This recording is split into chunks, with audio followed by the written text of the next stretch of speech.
Walter Murch is a living legend to me and to other filmmakers, film editors, aspiring film editors, and last year I had the pleasure of interviewing him at Camerimage Film Festival in Poland, and this year he came once again to give another seminar. So I sat down with him for like 20 minutes and we talked about his upcoming book, Suddenly Something Clicked. So buckle up and enjoy. Good to see you again. Okay, you too. Listen, I want to talk about Suddenly Something Clicked, okay. your upcoming book. Yep. Thanks to you, I had the pleasure of reading 2 chapters, which I both enjoyed a lot. I think it's good. It's completely different than like in the blink of an eye, and in a good way. But I guess my first question is like, why this book? Why Suddenly Something Clicked? Why this focus, and what is the focus actually? So it's Blink of an Eye was written 30 years ago. I was in the middle of my life. Now I'm sort of at the end of it, and I'm looking back and also forward at the same time. It's longer, and it takes in more subjects than Blink. Blink was mainly about film editing. This is about film editing in part, but also about directing and casting and writing and sound and philosophical considerations, aesthetic considerations, and I think some new information that has not been revealed before about cinema, not personalities. This is just kind of the deep the molecular substance of cinema, I guess. There's a chapter on why do movies move? I have a new interpretation of that. So the title is Suddenly Something Clicked, and it comes from an article that Maxim Gorky wrote in 1896. He was a 27-year-old newspaper reporter in Nizhny Novgorod, his hometown, a city that eventually was renamed after him, Gorky, Gorky Park, we all know. But then when the Soviet Union collapsed, it went back to Nizhny Novgorod. Anyway, he was a young reporter. He went to see motion pictures for the first time. The Lumiere brothers came to town, and the only venue that would accept them was the local brothel. And so they cleared out the central salon and hung a bedsheet at one end and the cinematograph at the other. Gorky was in the audience. All of Nizhny was there to see this miracle. The light turned on. He saw a still image of a street scene, and he wrote, "I've seen this before." But then it started to move, and he was instantly depressed, because he fell into what we now would call the uncanny valley. That motion made it lifelike, but there was no color and there was no sound. And it looked to him like a parade of ghosts. And he eloquently described his feelings and described what he was looking at.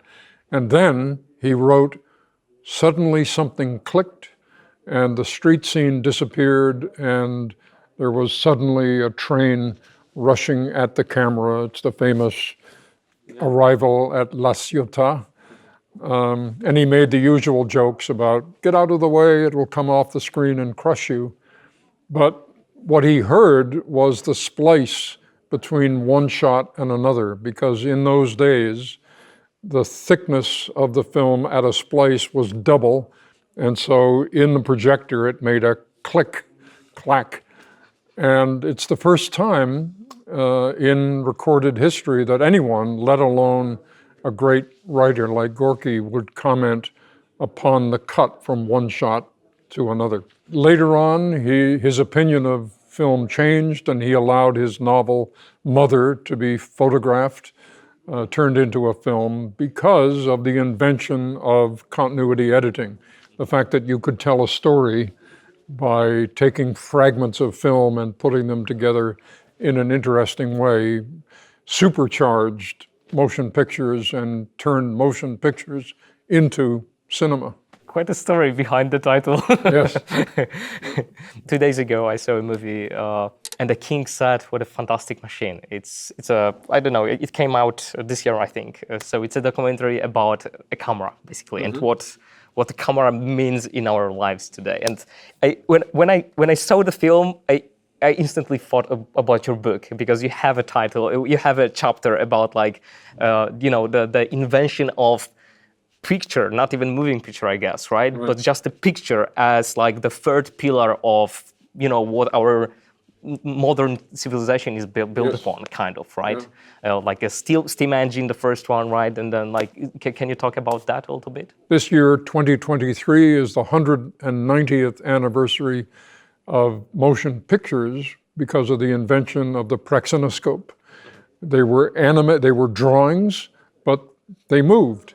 And the wonderful thing about the praxinoscope and the zoetrope, which were produced little pieces of art that we would call today GIFs, the GIF. Yeah. They're little cycles of anime, short cycles that have a tiny story to tell, just a gesture. Yeah. But people immediately locked on to the potential of that. And if you look at some of the amazing things that were done in the 1830s, where people completely understood what animation was and how to extract novelty out of that, and interesting transformations. Young women become old women as they move up and through the thing. Rats come out of holes and go off the side of the circle.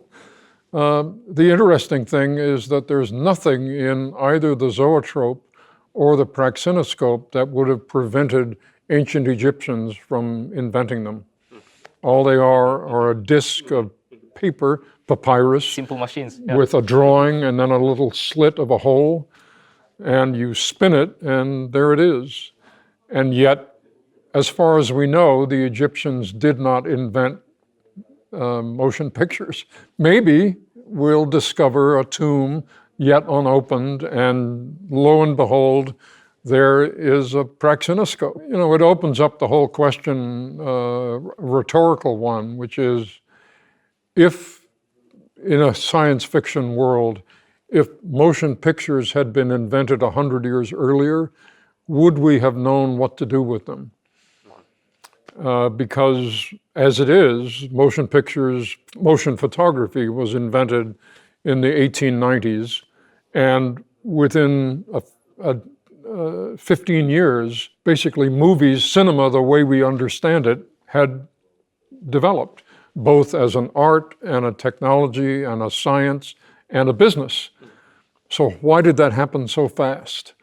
And my speculation is that the whole of the 19th century was suffused with music and the novel and photography.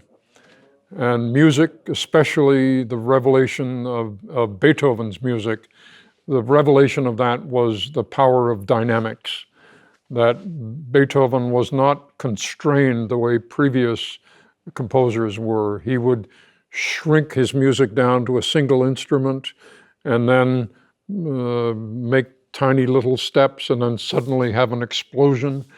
One of the French critics, listening to one of his early symphonies, said Beethoven puts doves and crocodiles in the same cage, musically speaking. And there's almost no better definition of the cinema than an attempt to find a dove and a crocodile, put them in the same cage and see what happens. So there's dynamics, and then there's realism in the novel, the realistic novel, and obviously photography. And lo and behold, in the 1890s comes an invention that allows these two rivers to flow together. And you have the perfect medium for the dynamic representation of closely observed reality. And it's an explosion, because the culture was primed by 80, 90 years of these two things, and then suddenly found a medium that allowed those two things to exist simultaneously. Also, yesterday I saw another movie, actually, Dream Scenario, came out this year as well. And it's fascinating to me because, like, you know, it kind of goes back to that idea that we are filmmakers at night, all of us, right? Mm-hmm. We imagine these scenes and so on. We have imaginations of what a film could look like, right? Mm-hmm. But in reality, it's quite complicated to actually do it in a well, you know, in a way that actually works. Right. So first of all, like, fascinating to hear that your book will be, you know, will have a broader aspect, Yeah, I mean, cinema has been called the seventh art, but it's not. It's a meta art. It is an art of arts.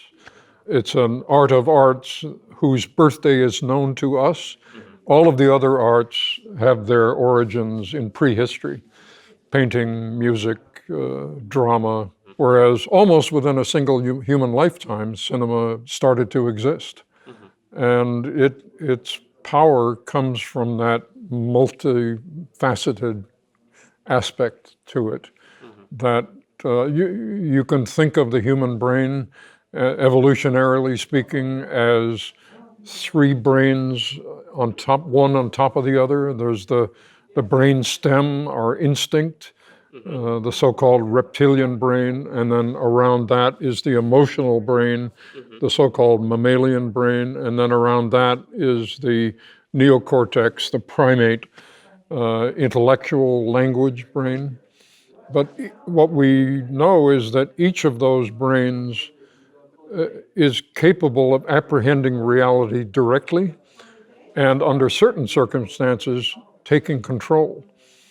That there are certain desperate situations where your instinct overwhelms your emotions and your intellect. You simply act. And there are other times when your emotions, you know, your sentiment overwhelms your instincts and your intellect, and then intellect can also rule the roost.